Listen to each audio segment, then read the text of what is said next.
कौन होते हैं अघोरी? ये कहाँ रहते हैं? क्या खाते हैं? इनकी साधना कैसे होती है? आखिर शमशान से इनका क्या रिलेशन है? आखिर क्यों ये अपने शरीर पर भभूत और राख लगा कर रखते हैं? इन शिव भक्तों की पूरी कहानी हम आज के वीडियो में आपको बताएंगे। अघोरी शब्द सुनते ही हमारे दिमाग में जो इमेज बनती है वो एक भयानक साधु की होती है, जिसने अपने पूरे शरीर पर भस्म पोता हुआ होता है, नरमुंडों की माला पहनी होती है, जिनकी लंबी लंबी जटाएं होती हैं, जो शमशान के किनारे धुनी जलाकर रहते हैं। दोस्तों, सबसे पहले तो ये जानते हैं कि अघोरी का मतलब होता क्या है। ये शब्द कहां से आया? अघोरी शब्द बेसिकली अ और घोर से मिलकर बना है, जिसका मतलब है जो घोर ना हो, यानी जो सरल हो, सहज हो।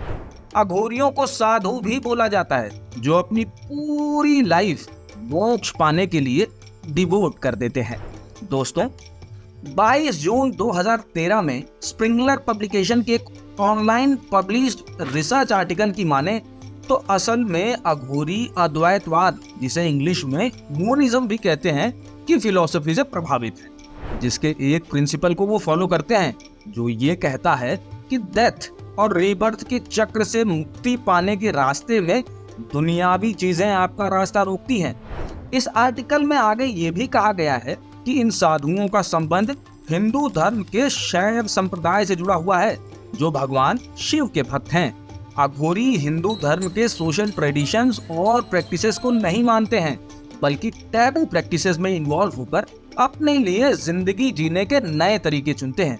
उनका मानना है कि सोशल ट्रेडिशंस को लोग अपनी स्पिरिचुअल इमेच्योरिटी की वजह से फॉलो करते हैं। अघोरियों का कनेक्शन हिंदू धर्म से तो है, लेकिन मोक्ष पाने का इनका तरीका हिंदू धर्म के अन्य साधुओं से अलग है। अपने वेश के चलते अघोरी डरावने साधु भी माने जाते हैं, लेकिन लोग इनकी रिस्पेक्ट भी करते हैं।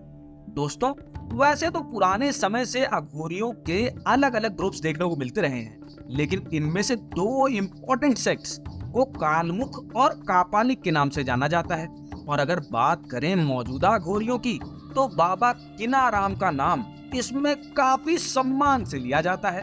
माना जाता है कि वो लगभग 150 सालों की उम्र तक जिंदा थे।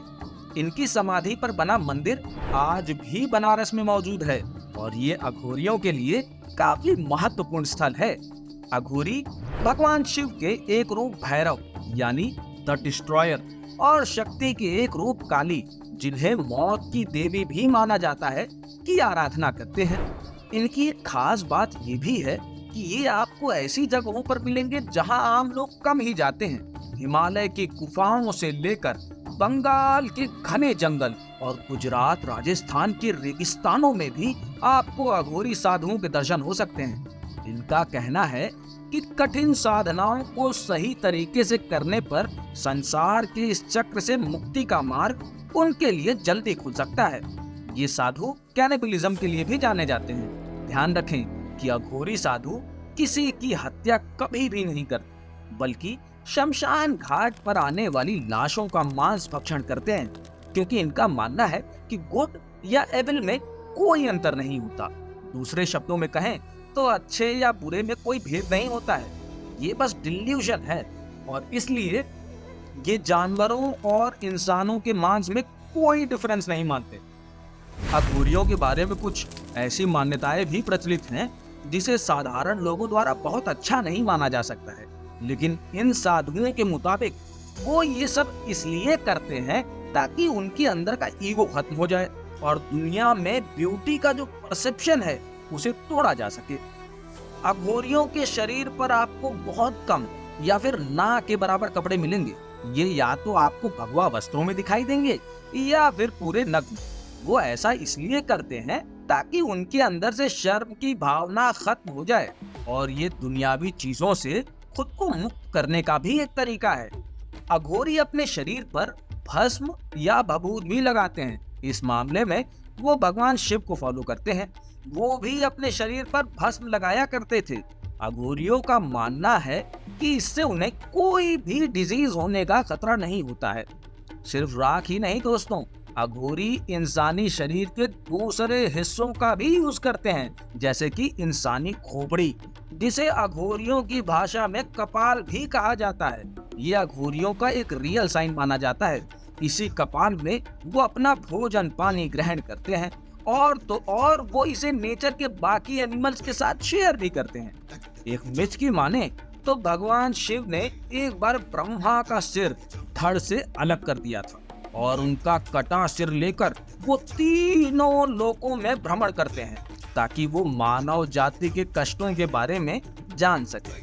शिव जी की इसी घटना से इन्फ्लुएंस होकर अघोरी भी मानव खोपड़ियों के साथ घूमते नजर आ जाएंगे। एक और मान्यता ये भी है कि जब इंसान मर जाता है तो उसकी सारी एनर्जी उसके दिमाग या खोपड़ी में आकर केंद्रित हो जाती है। उनमें ऐसा विश्वास है कि कुछ खास मंत्रों के उच्चारण और चढ़ावे जैसे कि शराब या मदिरा से वो मुर्दों की आत्माओं को बुला सकते हैं और उन पर कंट्रोल बना सकते हैं। तो ये थी कहानी अघोरियों की। उनसे जुड़े और भी कई रहस्य हैं जो हम आपको किसी और वीडियो में लेकर बताएंगे। अगर आपको ये वीडियो पसंद आया हो तो इसे लाइक जरूर करें, और अगर आप इन टॉपिक्स पर और भी वीडियो देखना चाहते हैं तो हमें कमेंट बॉक्स में बताएं। तो मिलते हैं अगले वीडियो में, तब तक के लिए शब्बा खैर, गुड बाय।